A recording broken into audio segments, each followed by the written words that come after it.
Hi folks, and welcome back to the channel. Today I'm here with my iCarsoft version 2 scan tool, and we're going to do a software update on this tool today. Now if you've watched my channel before, you probably know that my tool is actually an iCarsoft CR Pro.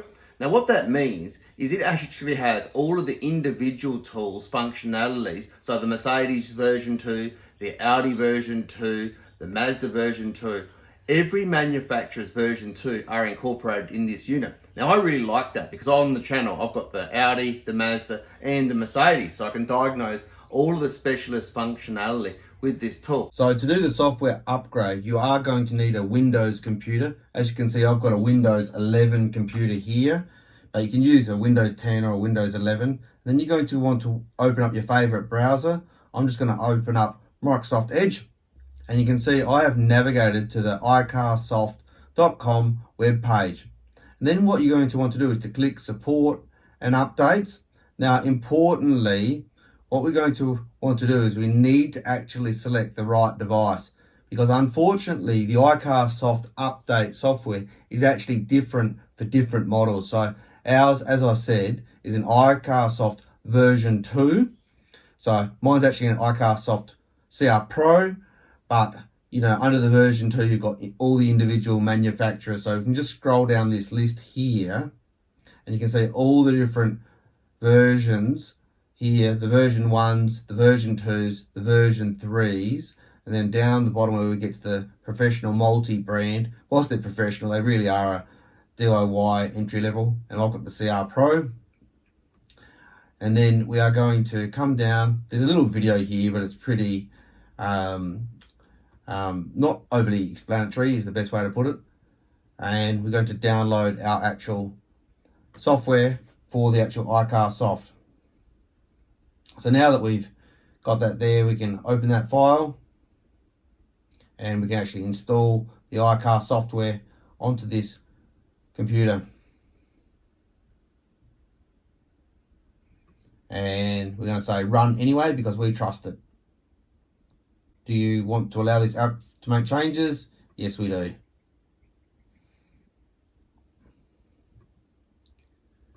And then we can see we will install and it should be finished.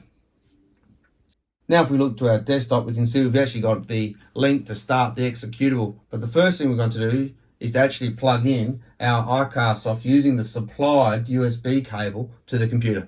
So you can see we've got our iCarsoft device here. So we get the supplied USB cable, plug that in there like that. On the back of the unit, you can actually see it's got the serial number and all of the details. However, the software should actually automatically detect the serial number. Just put that down there like that.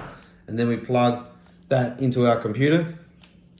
I'm actually running an adapter here. And you can see straight away that our tool has actually come on and shown us the upgrade mode.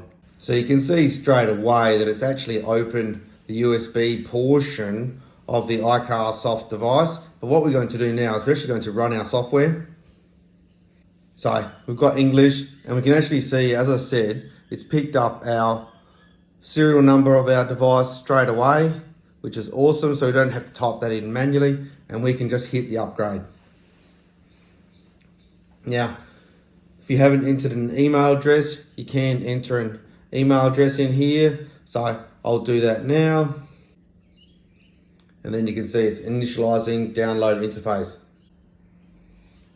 So interestingly, we can see we've got a number of different options. We can choose different languages. Well, I only speak English, so I'm not going to bother selecting other languages and taking up extra space on my device. And then let's have a look through the recommendations of what it actually says to upgrade.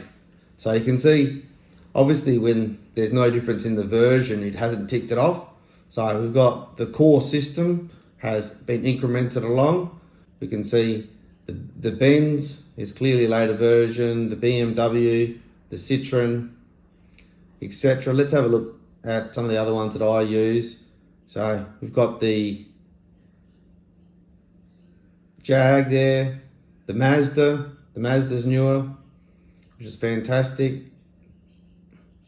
And Sprinter, which I occasionally use. So fantastic. And the VAG, which, as you know, I've got the Audi on the channel, so that's quite a later version. So let's hit the download now. I'm going to just leave all of those and let's let the tool do its download. So this will probably take some time as it updates and downloads all of these modules. So I'll probably speed this up so that you don't have to sit through it all. All right, so it's now got to upgrade complete. So we can see that we're now using 445 megabytes of storage with all of the software that we've downloaded. So the device has been updated now, so we can simply unplug it and we can go and use it straight away with the upgraded software. Okay, so I've jumped back into the car, plugged in the iCarsoft, and straight away it says database is upgrading. So let's just see how long this is going to take now to update. Oh, that wasn't too long. So I said system updating and then CR Pro. So let's start the car now. So now that we've upgraded our device, let's come in and do some diagnostics just to check that it's still working. Come in, we can select Mercedes-Benz. We're in the Mercedes here.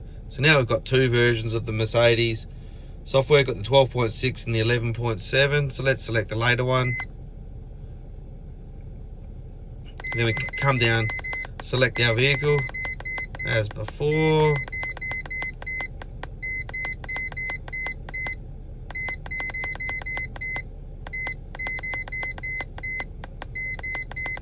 It does take quite a while to scroll through to find your vehicle.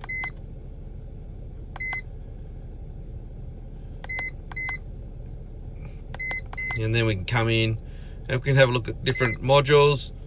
Come into our engine control module. We can clear faults or read fault data or view live data. So you can come in and check out diesel particulate filter if we want. You know, we can read all the values there. Let's just go into the DPF so I can give you an example. Let's select all of the values and let's start. We'll read through those live data values so you can see the current temperatures, current kilometers, the ash content, etc, etc, all the different values, current load state filter, etc. So there you go, folks. That's how to quickly and simply update your iCarsoft. Specifically here today, we've updated the version 2, and as I said in the video, make sure you get the right executable for your device so you don't have any issues at all updating it. So if you have liked the video, give us a like, it's truly appreciated, and drop a comment below. We just love reading through all of those comments. And in the future, if you're interested in learning about maintaining and repairing your vehicle, on the channel we've got the Mercedes, the Audi, the Mazda 3, the early Ford Falcon. So if you're interested in any of that content, do subscribe to the channel. But until next time, have a good evening.